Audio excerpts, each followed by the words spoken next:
Anunciar às nações o Evangelho da inesgotável riqueza de Cristo e esclarecer qual é o projeto salvador do mistério escondido desde os séculos em Deus, Criador de todas as coisas. A carta aos Efésios insiste muito no Evangelho de Jesus Cristo crucificado como o projeto de salvação. Por que será? Shig, será que naquele tempo existiam outros projetos de salvação, outros evangelhos que influenciavam a vivência das comunidades cristãs? Gisele, uma pergunta boa, muito interessante. No tempo das primeiras comunidades cristãs, havia vários projetos de salvação anunciados como boas notícias. Primeiro, o Evangelho do Imperador prometia a prosperidade e a paz através do poder do exército, dinheiro e deuses imperiais, oprimindo os povos dominados, os pobres e os escravos. Segundo, no mundo dos judeus, no qual nasceu o movimento cristão, os judeus fariseus anunciavam a salvação de Deus pela observância da lei da pureza, excluindo os impuros, como doentes, indigentes, gentios. E o terceiro, ainda dentro do movimento cristão, havia o grupo cristão espiritualista e ritualista. O grupo afirmava que a pessoa se salvava graças a um conhecimento intelectual, espiritual e pessoal de Deus, sem compromisso prático, social, comunitário, sobretudo com os necessitados. Maria Antônia, diante dos projetos de salvação do império dos judeus fariseus, dos cristãos espiritualistas e de outros projetos de exclusão, o que a carta aos Efésios descreve sobre o projeto da salvação pregado pelo Evangelho de Jesus Cristo crucificado? Muito interessante a sua questão, Gisele. Apoiando-se na autoridade de Paulo, o projeto salvador de Deus é apresentado por meio de Jesus Cristo crucificado. Só que ele usa a palavra mistério.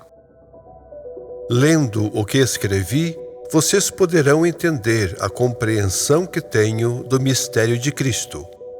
E o mistério é que as nações participam da mesma herança, formam o mesmo corpo e compartilham a mesma promessa em Cristo Jesus por meio do Evangelho.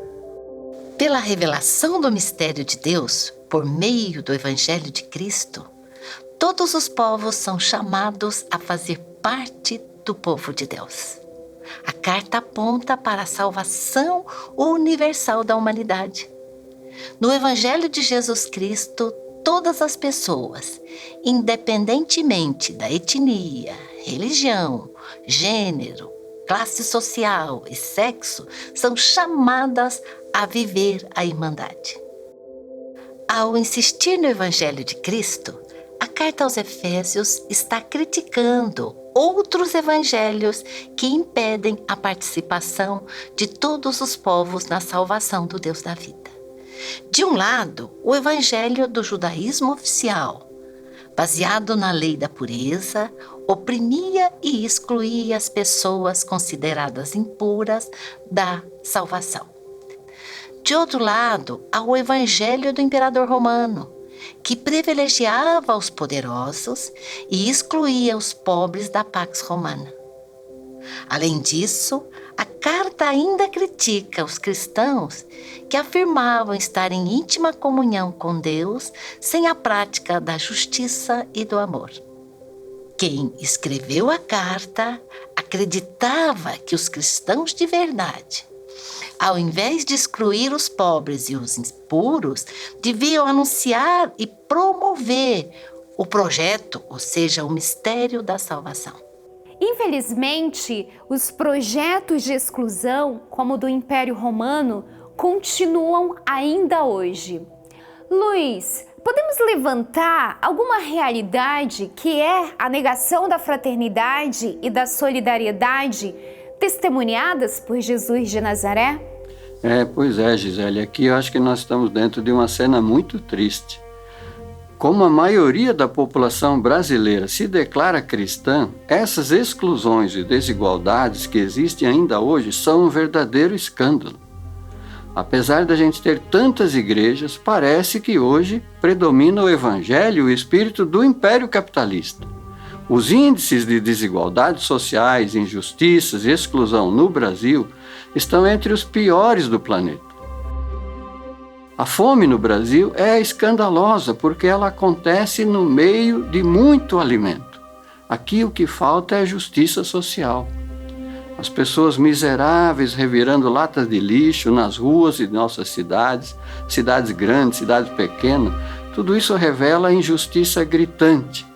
Mas a imensa maioria das comunidades cristãs segue insensivelmente realizando seus rituais e cultos como se nada disso existisse, negando uma realidade que é visível aos olhos. O abismo, a diferença entre ricos e pobres cresce cada dia. Apenas 8 pessoas, as mais ricas do mundo, possuem a mesma riqueza que mais da metade da população pobre do mundo, que são 4,7 bilhões de pessoas. Fome, pobreza, doença, falta de acesso à moradia, saúde, à educação, lazer, cultura, fazem parte da vida diária de milhões de pessoas.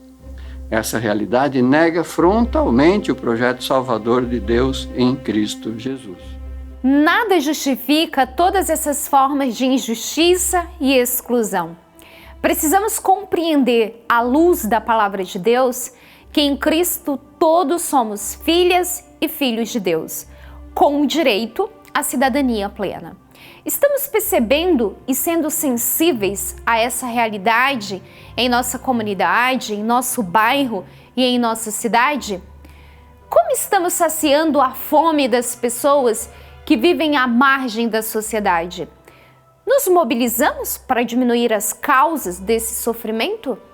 Não há forma de celebrar a Eucaristia sem vivenciá-la concretamente. A vivência é a partilha. Tem sentido a Eucaristia sem o compromisso com a justiça e a solidariedade?